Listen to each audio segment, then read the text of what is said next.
Hello everyone and welcome back to another GTA Online guide, where this time we're going to be taking a look at the new Drift Race mode introduced as part of the Chop Shop DLC, and let me tell you, it's a fun one.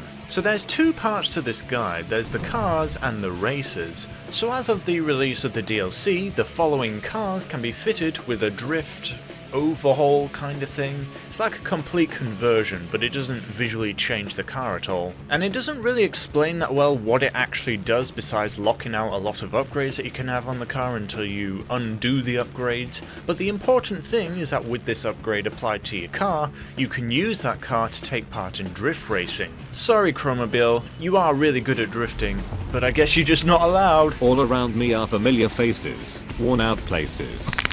Now this is of course providing that custom cars are enabled in the race settings. Now as for what the mod actually does to the car in terms of handling, well, the steering is definitely a lot sharper for when your car's drift angle is rather wide, and the level of grip on your tyres is set to low, permanently. And no, you can't change this level of grip.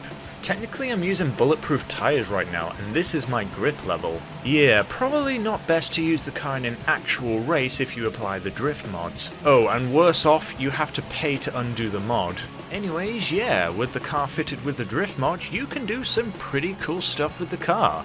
This alone makes this pretty damn fun, but let's take it to a drift race by going to the same place in the pause menu as you'd normally start a standard race from. So essentially this is a circuit or a sprint race, but the position in which you pass the finish line isn't as important as it would be in a normal race. What is important is how many points you score throughout the run. Going sideways will of course score you points. The faster you're travelling while drifting will gain you more points than if you're being a big old wimp and sliding around at 1 mile an hour, and you'll also get more points for wider angles. There's poles that will award bonus points for passing close to them, and there's also bonus zones which obviously give you more points if you go through them, which can make the races a bit confusing as a lot of the courses have numerous paths that reveal themselves pretty much on the fly, so while you're pulling off a sick wicked drift, you're also trying to wrap your head around where the creator of the track intended the drivers to go. It can be a bit confusing, but I guess numerous laps will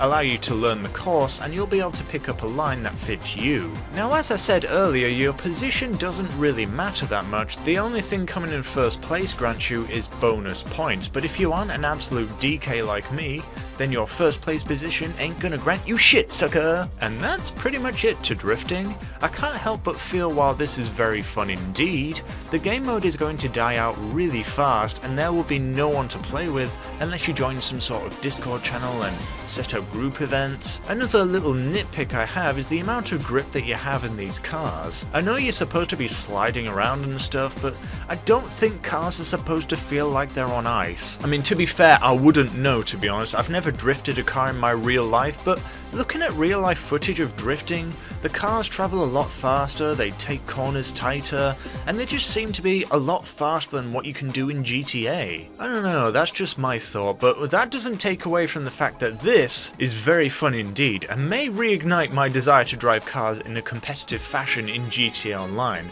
as I stopped years ago, even before I became a GTA YouTuber. Anyways, let me know what you all think in the comments, join the Discord channel, and maybe if we can get an influx of new members, maybe we'll make some sort of drifting event group for PC. I wish GTA Online was cross-platform, goddammit. Anyways, thank you very much for watching, and I'll see you around, folks.